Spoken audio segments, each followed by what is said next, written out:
Om Ajnanatimidandasya Jnananjana Shalakaya Chakshurunmilitam Dhena Tasmai Shri Gurave Namaha. Who knows the meaning of Iskcon? What does Iskcon stand for? Michael? Okay, give it to Michael. Let's see. Wait, it's all... First, also, we'd like to welcome everyone who's joined us online. Thank you very much. Now, go ahead, Michael. What is the meaning of Iskcon? Prabhu, it's the International Society for Krishna Consciousness. Thank you very much. And there are 7 purposes of Iskcon. Who knows the 7 purposes of Iskcon? Who would like to hear the 7 purposes of Iskcon? It's good to know what you're doing when you're in an organization, right? Okay. Why are we here? These were written by the founder of Iskcon, His Divine Grace A.C. Bhaktivedanta Swami Prabhupada, who's the Acharya, the founder of this organization, who comes in disciplic succession from a long line of spiritual masters going all the way back to Lord Krishna. And these are, in his own words, the 7 purposes of Iskcon. 1, to systematically propagate spiritual knowledge to society at large and to educate all people in the techniques of spiritual life in order to check the imbalance of values in life and to achieve real unity and peace in the world. 2, to propagate a consciousness of Krishna, God, as it is revealed in the great scriptures of India, Bhagavad Gita and Srimad Bhagavatam. 3, to bring the members of the society together with each other and nearer to Krishna, the prime entity, thus developing the idea within the members and humanity at large that each soul is part and parcel of the quality of Godhead, Krishna. 4, to teach and encourage the Sankirtan movement, congregational chanting of the holy name of God, as revealed in the teachings of Lord Sri Caitanya Mahaprabhu. 5, to erect for the members and for society at large a holy place of transcendental pastimes dedicated to the personality of Krishna. 6, to bring the members closer together for the purpose of teaching a simpler, more natural way of life. And 7, with a view towards achieving the aforementioned purposes, to publish and distribute periodicals, magazines, books, and other writings. So now we know what the purpose of Iskcon, the purposes of Iskcon are. When we have a clear idea what the purposes are, then we can be inspired to participate. And one of the purposes, what we're about to do, is to read from one of the books that Prabhupada produced, and we'll discuss it. And I think it's in line with many of the purposes we just read, because this book's about Krishna. So, in reading and hearing together today from this book, I think that still a little down. The gain's too high on this. A tad, can you nudge it down? Nudge it down, just a tad. This book is called Sri Caitanya Charitamrita. Everyone please say, Sri Caitanya Charitamrita. So this book is the pastimes of Lord Chaitanya Mahaprabhu. And the book I have in my hand is the Madhya Lila, the middle pastimes of the Lord. And it's volume number 5. Today, for those of you who are keeping score at home, we're going to be reading from chapter 22. And the title of this, Hare Krishna, Anil. The chapter of this title is The Process of Devotional Service.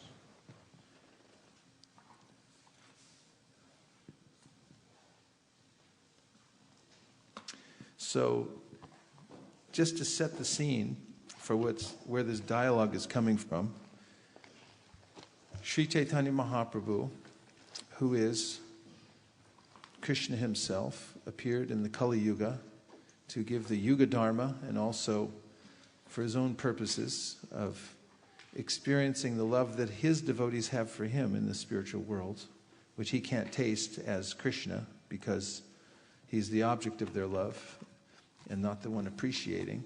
He comes as Sri Caitanya Mahaprabhu to taste the love that his devotees have for him. And at the same time, because it's the time to propagate the Yuga Dharma, he also consequentially gives the Yuga Dharma. Welcome back to Hansapriya. Hare Krishna. We practically lost our lives, but just in time, you're back. Hare Krishna. Did you just get in? Good. We're glad. We could feel the vibration change here in the Bay Area. Definitely missed you.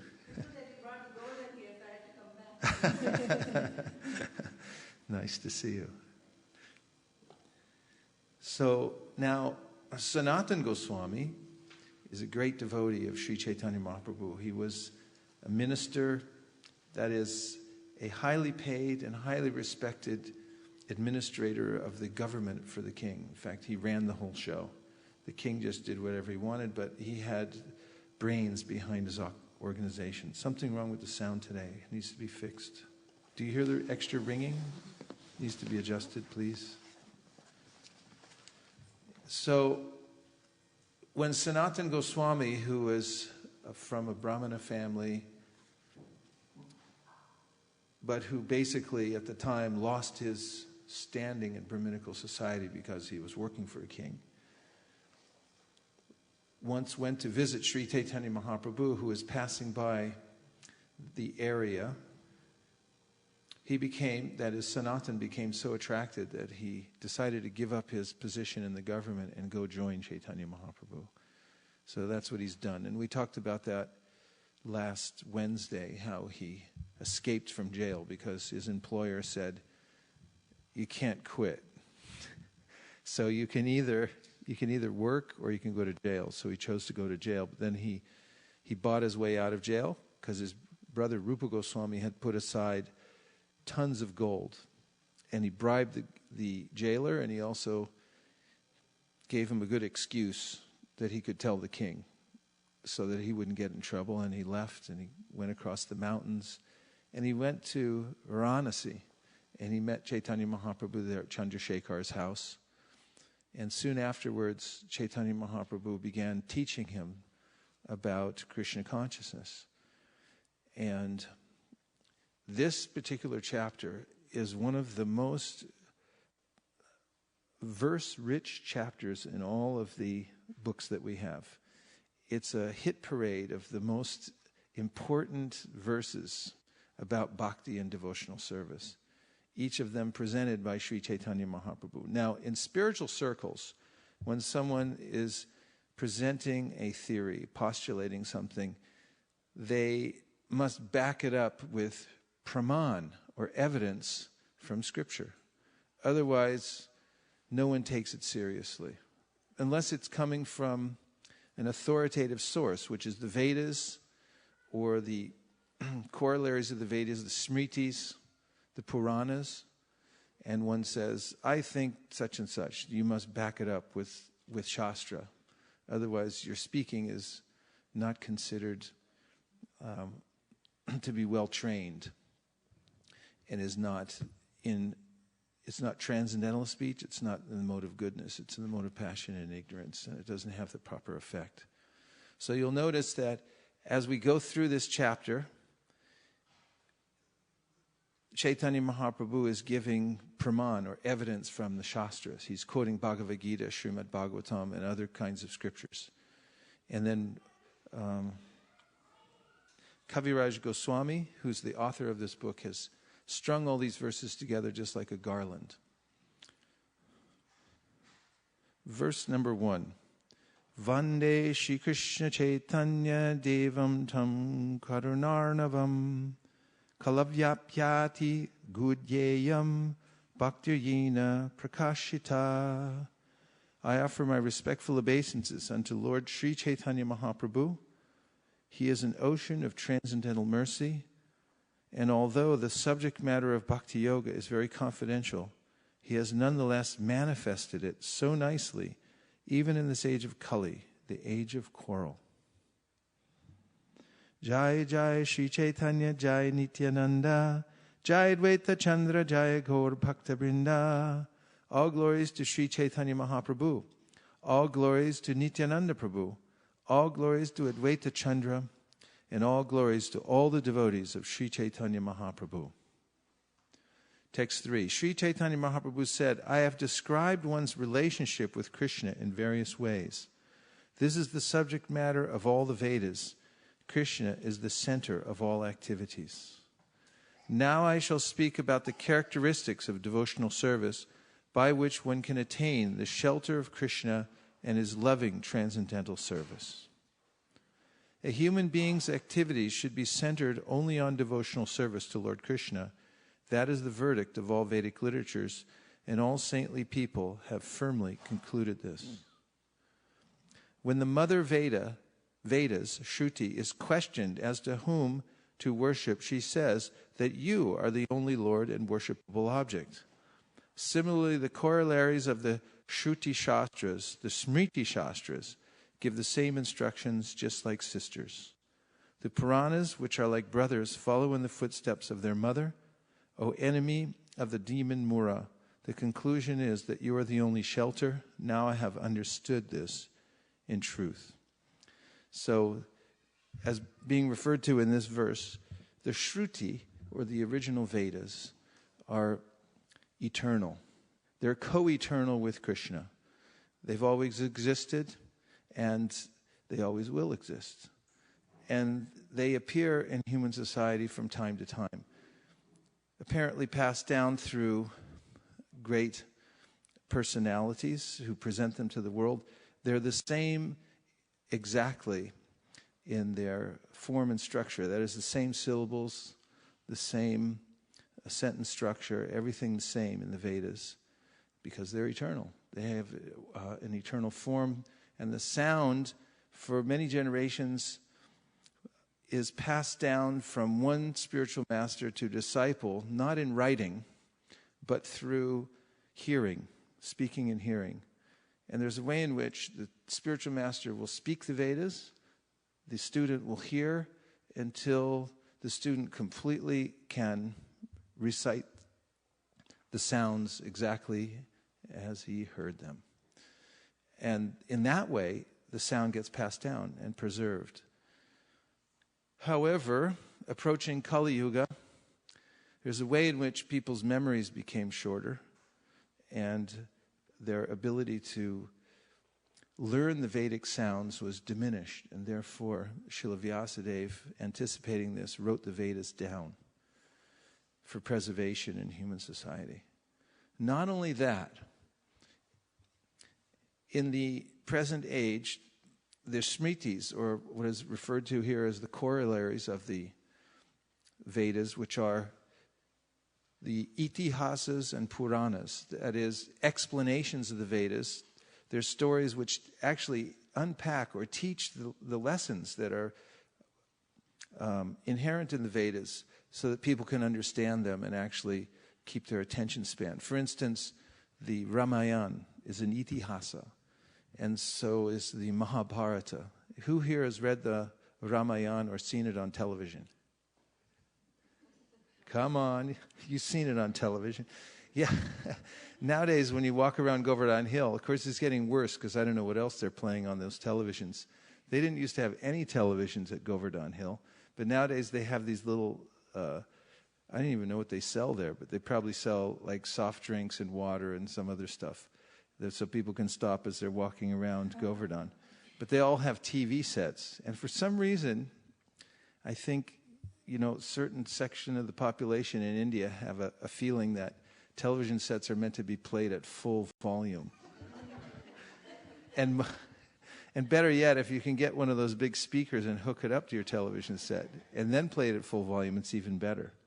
Anyway, full volume is the way. In fact, my friend Bhuvaneshwar said when people buy a stereo system in India, they'll turn it up full blast, then break the knob off, the volume knob, so it's always full blast, and there's just an on-off switch. Anyway, that's the way it seems at Govardhan Hill. But oftentimes, as we're walking around in the dark of the morning, we'll hear these TVs blaring, and then we look over and we'll see there's some scene from the Ramayana or the Mahabharata being dramatically played out on the TV set. And I understand that in India, whenever the Ramayana, at a certain point, when the Ramayana was on television, the whole country shut down because people have such an attraction for hearing about Krishna. When it becomes available, that's what people really want to do. And this was done purposefully by Vyasadeva to make sure that people would have a means to imbibe the teachings of the Vedas. And the itihasas give a story form. And within the Mahabharata, we have Bhagavad Gita, which is the essential nectar of the Vedas. Sarvo Panishado Gavo, Dogda Gopalanandana, Partovatsa Sudhir Bhokta, Dugdam Gitam Ritam Mahat. That the essence of all the Upanishads is there in the Bhagavad Gita, and they're compared. The Bhagavad Gita is compared to a cow. Krishna is like a cowherd. Arjuna is a calf, and Krishna is feeding that calf with the nectar of Bhagavad Gita, and everybody else in the world is available to. Anyone who drinks the nectar, the elixir of Bhagavad Gita, can be saved from birth and death. And so these Puranas and Itihasas are especially meant for Kali Yuga, and Jiva Goswami in his Tattva Sandarbha shows how they're more important in this age than are the Vedas, because they give the essence of the Vedas through histories and stories that people can read and understand and appreciate.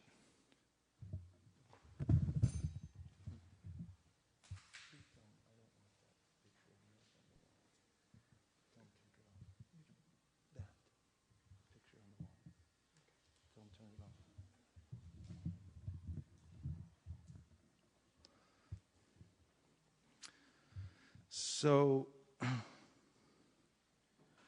in this verse, he's explaining how all of the Vedas, the Puranas, the Itihasas, the Smritis, they're all working together for one cause, and that is to teach everyone the goal of life, which is to perform devotional service to Krishna.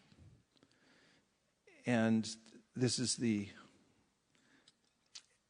essential teaching of all the Vedas. One can get lost in the Vedas and think that they are meant for ritualistic processes for elevating oneself to a better standard of life. But one who actually understands the Vedas, Krishna says in Bhagavad Gita, Vedanta vit Vedanta krit sa eva chaham, knows that the purpose of the Vedas is to understand me. And I'm the compiler of the Vedas. And I'm the knower of the Vedas. And one who knows the Vedas, truthfully knows me. Krishna is the non-dual absolute truth, the Supreme Personality of Godhead. Although he is one, he maintains different personal expansions and energies for his pastimes. Krishna expands himself in many forms. Some of them are personal expansions and some are separate expansions. Thus, he performs pastimes in both the spiritual and material worlds. The spiritual worlds are the Vaikuntha planets, and the material universes are the Brahmanandas, gigantic globes governed by Lord Brahma. So, right now, don't look, but we're sitting on a gigantic globe, and we're spinning at thousands of miles an hour through space. We're hurtling through space right now. Can you feel it? You can't feel it? We're definitely spinning through space like this and in a rotation system, and we can't even feel it. It's Krishna's energy is holding everything together, and you can calculate when the sun's going to rise. and when it's going to set, because it's perfectly timed. The whole universe is in sync because of the energy of the Lord. And here also, Chaitanya Mahaprabhu is saying that the Lord has many expansions. He is the fountainhead of all different expansions. And some of those expansions we talked about. He has various kinds of incarnations who appear in this world. And we're going to hear about some of them. But everyone in this room is actually one of the varieties of expansion of Krishna.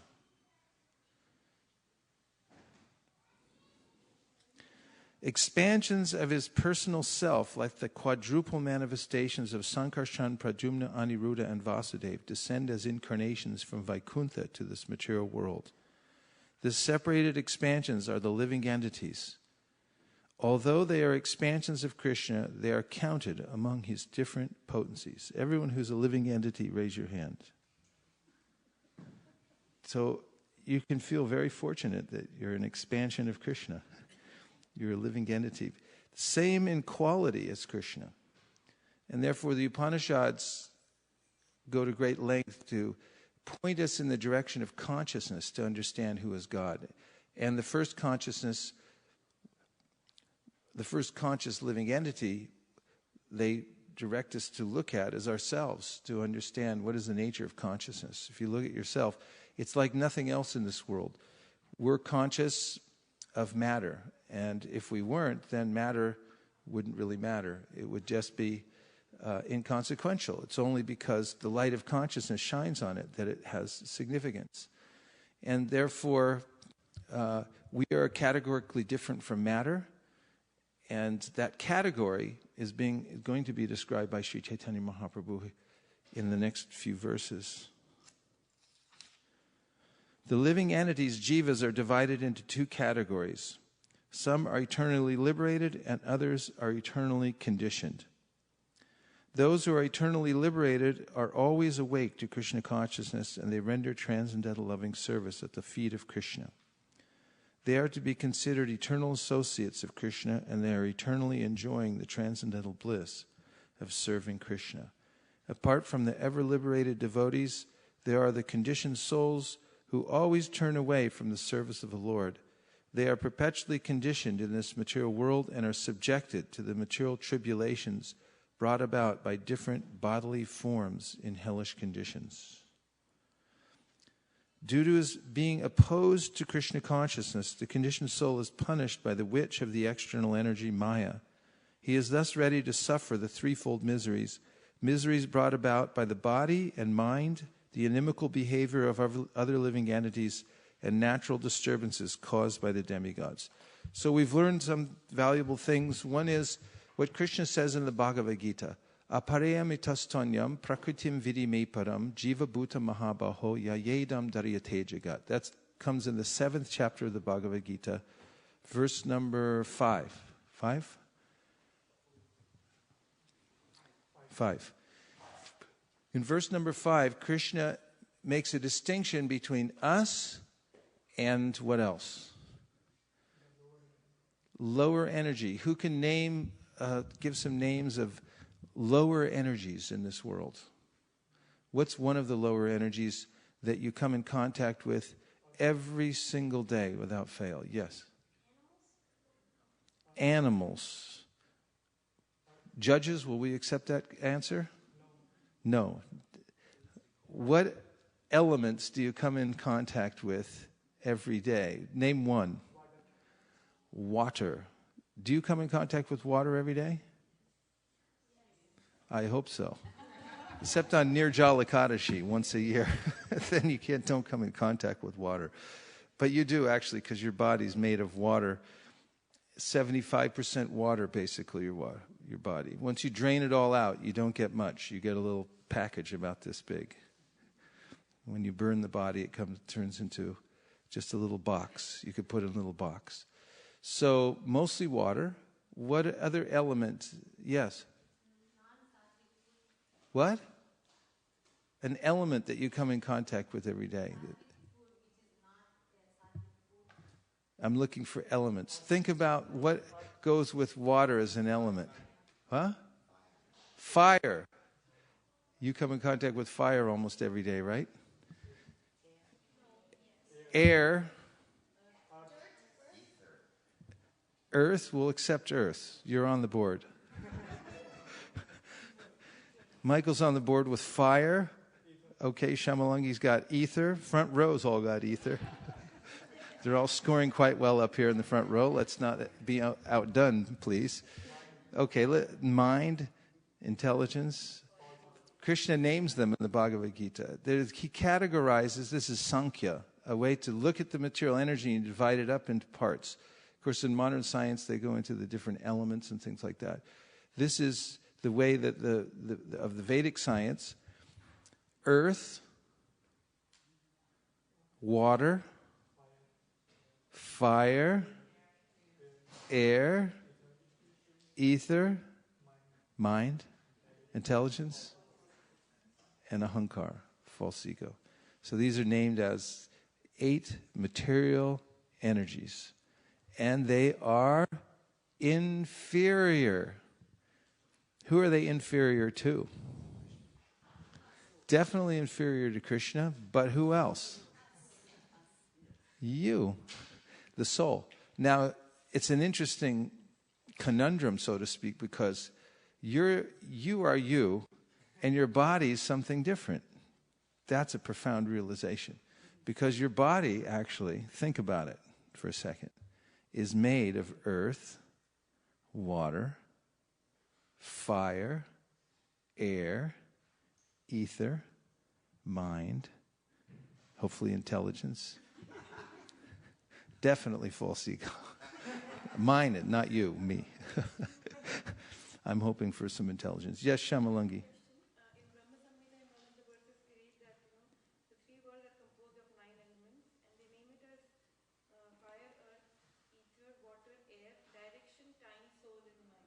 Yeah, that's the way of Sankhya.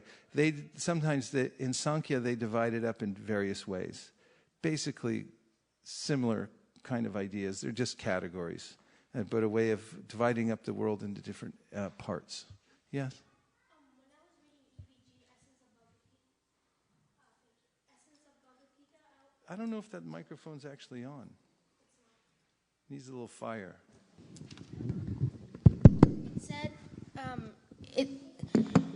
it was saying Start that... over, because the audience at home didn't hear your first statement. Okay. And I also didn't understand it. There's something called EBG. Essence of Bhagavad Gita. Never heard of it, but it sounds interesting. Go ahead. It's not an actual book. It's just, it has a lot of good facts and interesting things. Basically a purport of Bhagavad Gita. Mm-hmm.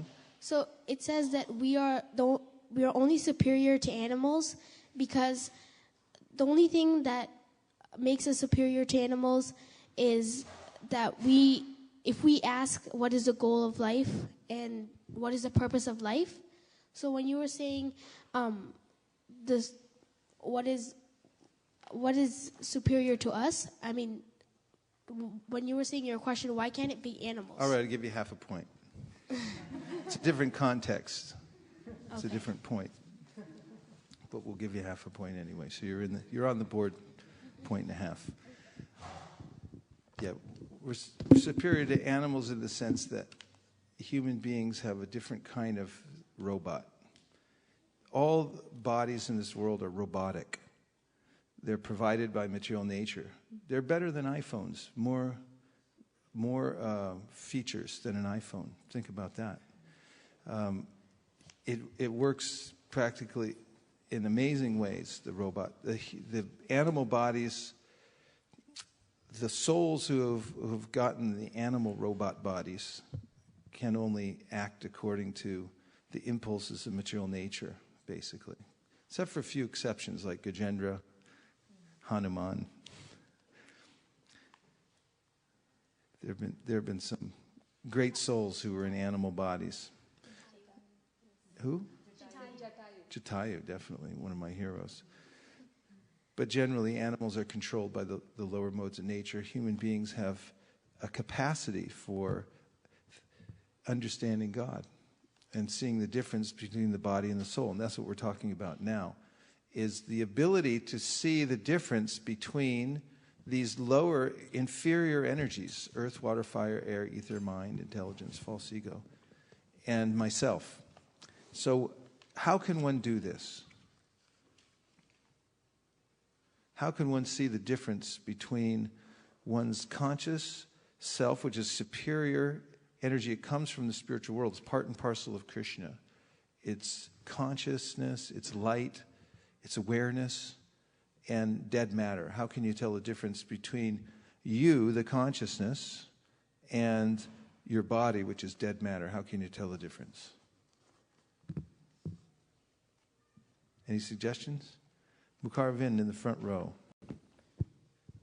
When we die, suppose my friend is there in front of me, and if suppose he die just for in a moment, then I will tell that my friend is there, but something has passed away. All the external body element which was made of is in presence of me, but there is something that is missed from his body that was driving his body. So we can see that it is. So if you watch somebody die, you can get an impression that there's a difference, because you'll see the difference between a dead body and a living body. Have you ever seen that? Difference between a living body and a dead body? You've seen? Saw somebody die? And what happened when they left when all of a sudden, when they left their body, did you see, what was the difference you saw?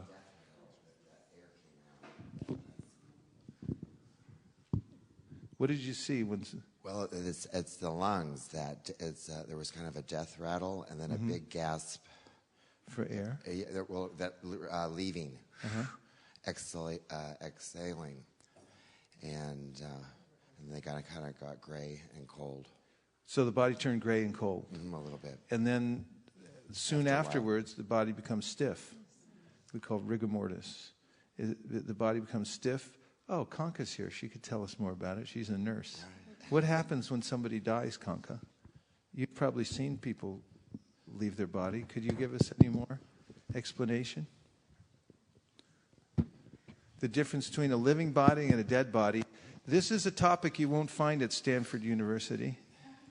Even though it's a top-flight university, there's not a lot of discussion, comprehensive discussion, about what's the difference between a live body and a dead body. Let's hear from Kanka, who's Well, I think Michael did a really good, I think he gave a great explanation, because that's what happens. Your life air leaves your body, and there's no more movement and no more consciousness. I've seen someone pass away. Thank you, Kanka. There's an uncanny stillness, and consciousness is conspicuous by its absence. That's how I felt. When I was with Sudama Maharaj when he died, and I was talking to him and everything. I went in the other room, and somebody said, "You better come back in." I came back in, and he was perfectly still, and I had this sense that he's gone. That was how I felt. He's gone. He just left his body. I was also with my mother when she passed away, and I saw the difference. And what you described, how the color of the body changes, everything changes. So when the life energy isn't in the body anymore, then the body's no longer, the robot no longer works. It's only animated by the consciousness within the body and the supersoul, who's along with the consciousness. Kanka? I did have one of my clients passed away in my arms, and they get very heavy also, because the consciousness and the soul makes the body move, and it's light. But when they pass, when they leave their body, the body becomes really like dead weight. What about someone who left their body and then they came back? Have you been around that kind of situation? No. Just heard about it. If we had Satyadev Prabhu here, he could tell us some, because he was a paramedic for 20 years in San Francisco. And he told about several instances when he attended to people who flatlined. Means they're on a machine measuring their heart, and then the heart stops pumping. And isn't that when you're dead, technically, when your heart stops? Because they died, technically, and for some time, but then they were revived. And, there's a process for reviving somebody called CPR. And you're supposed to pump their chest 30 times, and then you breathe twice into their mouth to get them going. You have to do a certain rhythm, and it's 100 beats a minute. Like if you get a song, there's a song called Staying Alive that was written back in the 70s by a group called the Bee Gees, and a lot of CPR schools play this song, Staying Alive, because it has the right number of beats for you to do CPR. So if you're ever trying to revive somebody, you put that song on, and then you can pump to the music and then breathe twice into their mouth and see if they come alive again. It's very appropriate. The only other song that I know of that has that 100 beats per minute that was a popular song is called Another One Bites the Dust. But don't play that one. So Satyadev Prabhu has told us many times that that he was with patients who flatlined, and then through CPR, and also they have these defibrillators that shock the heart, give it electric pulse, right? That start the heart up again. And then people come back, and they describe how they were witnessing themselves above their body. There are volumes written about this, about people who have these experiences, how they see themselves separate from the body, and then they come back in to the gross body. So we're definitely something different from the body. There are many theories that are speculative. They're not based on Vedic evidence, which is always perfect and true, that the body is a spontaneous, there's a spontaneous combustion because of a certain combination of chemicals which cause life. This is one of the modern theories that people go by, that life is simply the right combination of chemicals all put together, and that's why it goes on. But in which case, you should be able to add the chemicals and bring a dead body back to life. But no one's ever been able to do that. But the authority, Krishna, is telling us that we're superior energy and we're animating the body. So remember that you're in a mechanical body. You're not the body. Because as soon as you leave this body, all of the features that everyone identifies with you as being you will be no longer sustainable, and the body will decay or it will be burned. And then that particular manifestation that you thought was you and everyone else thought was you will no longer be around. And there'll never be another one exactly like it. So that's not you, and that's not us. We're not the body. We're a conscious entity that's part of God, that's superior to the matter within the body. Now, Prabhupada talks about this. When I was asking about ways to understand this, one way Mukaravind brought up is by observation. You can see how somebody's alive and then they're dead. And another way is through introspection. In the second canto of the Srimad Bhagavatam, Prabhupada, Krishna, our Shukadev Goswami, tells his disciple Parikshit Maharaj that you can, if you're become still and you look within, you can note this for yourself. You can be conscious of the fact that you're conscious, and then you can become conscious of the fact that you're not your body. But how many people take time for that every day regularly? Raise your hand if you took time for that this morning, to sit down and very carefully look in, and there was no extra noise or distraction. Like there's no extra noise or distraction in this room, right? How many this morning took a few minutes, 5 minutes, 10 minutes, to sit down quietly and told everyone that I'm going to introspect and I'm going to look inside and see that I'm spiritual and that I'm different from my body? Raise your hand if you took 5 minutes this morning to do that. Okay, try it tomorrow then. It's the 1st of December, 2nd of December. You can start off. Take a few minutes. Why not? You're a conscious living being. You can actually look within and see the difference between your body and yourself. It's a process. You just have to be a little quiet and look inwardly. Take the time. There's great value in that. Wouldn't you say? Gandharvika? Yes. Okay. So these are basic foundational points through which we can understand spiritual life. Now, another way to understand one's spiritual position is to chant Hare Krishna, which we're going to do right now. Because the vibration of the Hare Krishna mantra is Krishna himself. It's purely spiritual. It's not a material vibration. And it comes from the spiritual world.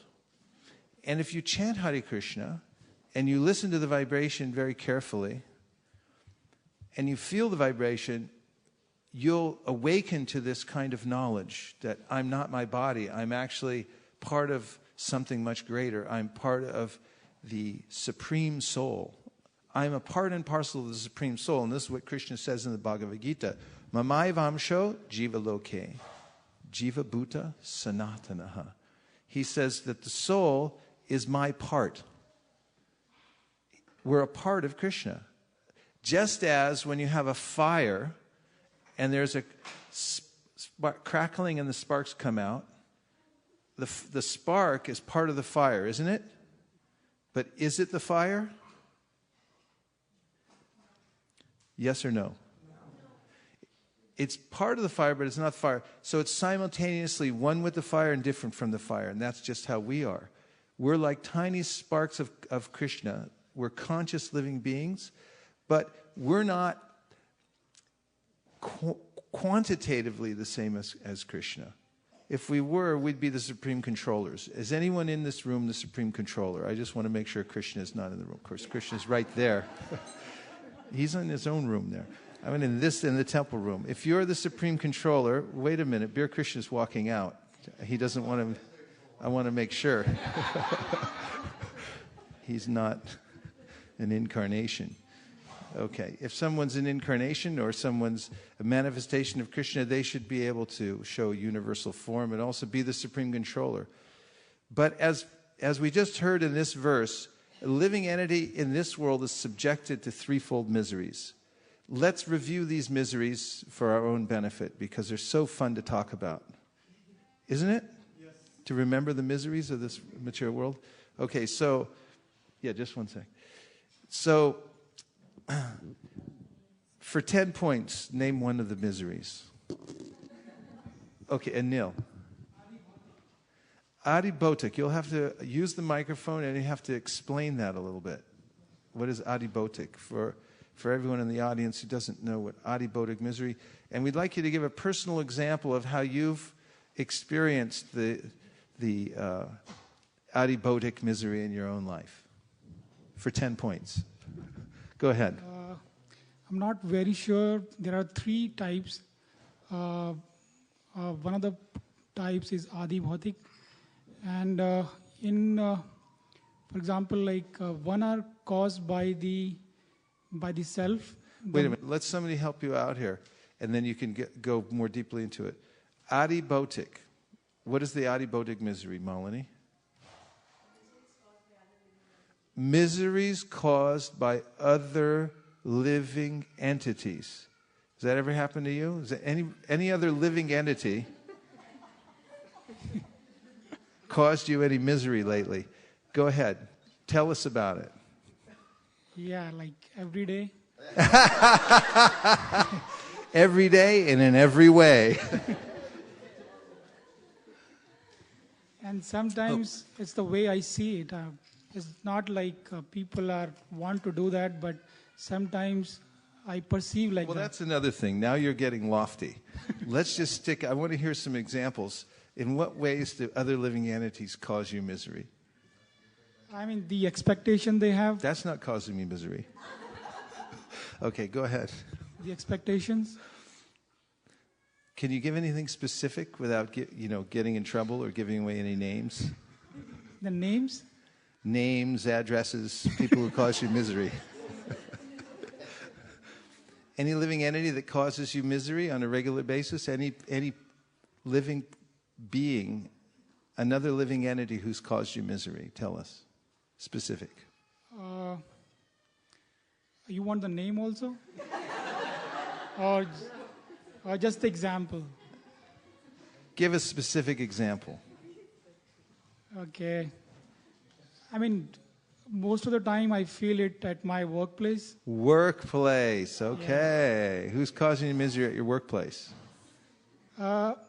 Basically, the things everywhere there's a protocol, the way people want things to be happen, and sometimes the goals or expectations from the colleagues, the seniors, the managers, they have the expectations which I'm not capable of to do that, and then it causes mental misery and frustration and all that. I see a lot of heads nodding. Okay, so work is suffering. Colleagues, bosses, all kinds of people, expectations, they cause misery. How about living entities who aren't humans? Any misery coming from other living entities who aren't humans? Shamalangi, got any examples? Here comes the microphone. Here it is, front row. Ants. Ants, they cause you misery. Yeah. How do they do that? I don't know. Whenever there are rains near my kitchen Yeah. sink, they just appear from somewhere. Yeah. And it's very hard to get rid of them. Yeah. Okay, ants, little ants. In fact, I heard a story about ants. You want to hear a story about ants? It's very instructive.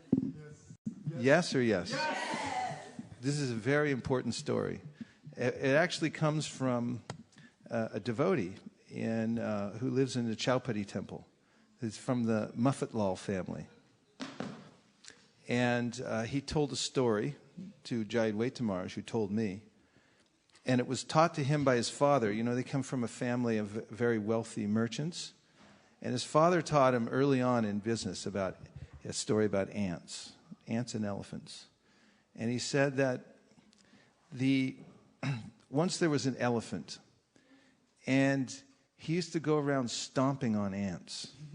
He'd see a long line of ants, and he'd stomp, stomp, stomp, stomp, stomp. And the ants were really disturbed by this. So they got together. They had a summit meeting. And at the meeting, they were discussing, what are we going to do? Our whole race is being wiped out by this crazy elephant. And one of them finally stood up and said, I'll take care of him. I'm going to stop this whole problem. So that night, the elephant fell asleep, and that one little ant walked into his ear, and he started walking back and forth, back and forth, back and forth, and the elephant jumped up. What is that? And he started running around like crazy, and he finally threw himself off a cliff because he couldn't stand it anymore, that one little ant running in his ear. And the moral of the story was that don't step on ants. Don't step on little people. There may be people you think are insignificant that you can just step on because you have a little more power than they do, but they'll come back to haunt you, and the karma will come back. There's a way that they'll come back to. Of course, in business, it had a very specific context that don't think because you're a big power that these little guys you can just push out of the way because they'll come back to get you. This is in the context of adibhotic misery. Because in a wearing way, when you study business, they talk about all kinds of business practices. For instance, predatory marketing. As soon as you start a business, there's a way in which other people will try to circumvent your patent. They'll come out with the same product you do. In fact, in the old days, before there was a law against it, people used to be able to just set up a store next to yours and sell the same thing and push you out of business. There are, governmental protections against things like that. Those are living entities. Any other living entities cause you misery lately? Kanka. Mosquitoes, yes. I was just in Vrindavan at the very beginning. As soon as I arrived there, I was in all ecstasy, bliss, and everyone said, watch out, there's dengue fever going around everywhere. And I've seen the results of dengue fever. That is, it's a virus. And yes? Oh, he had dengue. He got it in Costa Rica. Oh, your son? We saw people drop dead all the time from dengue fever. The cook at the Sanskrit school in Govardhan 3 years ago when we were there, he got dengue fever, and 5 days later he was dead. He just dropped dead from it. And this was going all over Vrindavan when I got there. And sure enough, I was in, and daytime mosquitoes. I was in buying a few little sundries at the 7-Eleven on the corner in Vrindavan, and I think I'm kidding, right? And sure enough, I got bit on both legs in the daytime. So then I read online, and it said there's an incubation period of 5 to 15 days. So for 15 days, I thought, I probably have dengue today. I was in anxiety because of these tiny living entities that I couldn't even see. There's mosquitoes, monkeys, and death. They all come unexpectedly when you're not looking for them. Guru Kripa told me that once. These three: mosquitoes, monkeys, and death. Because monkeys, they're also another living entity out there. As soon as you go downtown Vrindavan, you have to take off your glasses, batten down the hatches, make sure, because they jump out of nowhere when you're least expecting it. They're so expert, they'll grab your glasses, and then they jump up on the ledge, and they start chewing on them, and they look at you like, you want these or what? Maybe I'll give them to you. And then the people who are expert, they come along and try to trade it for some biscuits. And so they're another living entity. What's another cause of misery in the material? We could go on and on about living entities. And there are some shocking things that are said. I mean, when you actually look at nature and how one living entity is food for another. Hastani sahastanam aparani chatuspadam. Balguni tatra mahatam jivo jiva siddhivanam. One living being is food for another. I mean, bones, guts, everything down the gullet. This is happening every day, at every second, everywhere around us. I mean, if we could tune our ears in to the carnage that's going on just underneath this building and around this neighborhood right now, one living entity feeding on another living entity, we would be firmly situated in the ghastly rasa. That's the nature of the material world. And this comes adibhotic misery. One living being is hunting another living being, always. Complete anxiety from that. What's another misery in the material world for another 10 points? Adidaivika. What does that mean? Shraddha, you started this. You give us a little more. Yeah, these are the miseries that you get from demigods. For example, earthquakes, tornadoes, floods. Those are caused by demigods? Demigods, Yeah. So disasters in material nature, inclement weather and so forth. Anybody ever disturbed by any of that? Yes or yes? Yes. Okay. So constantly we're adjusting. No, you're not? Perfectly satisfied with the weather all the time? And the conditions of the world? You're not that old yet. You didn't live through the Loma Prieta earthquake here, right? I flew out of Los Angeles when they had the earthquake. I got on the plane, I flew out, I was in the air, the earthquake happened, I landed, and they said, you know, you just came from LA, there was a huge earthquake there.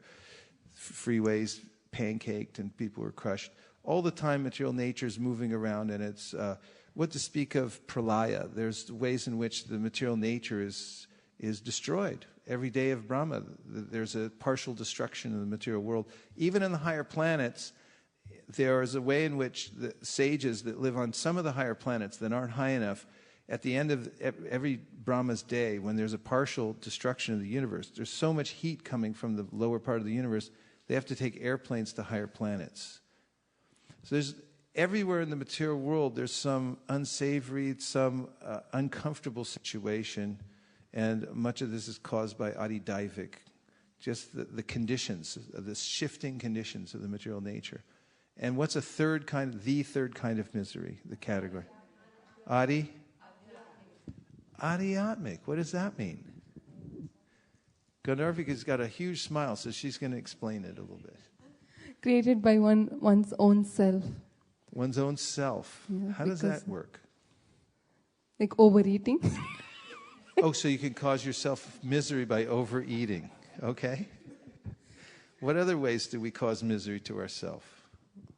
Like you can worry, you can have like a lot of stress. Good. Like worry, that's a big one. Anybody here ever worry? Yes. Definitely. Comes from the mind. In fact, there's a book written by a famous psychologist, Ernest Becker. My father was a psychologist. The house was full of books on psychology. There's one book, Ernest Becker. I was a little interested in death when I was a kid for some reason. And so this book was called Denial of Death. And it was about how all the human psychological conditions and all the things that we do are meant to block out the idea that we're going to die. People make sports heroes. They go to war and try to become victorious.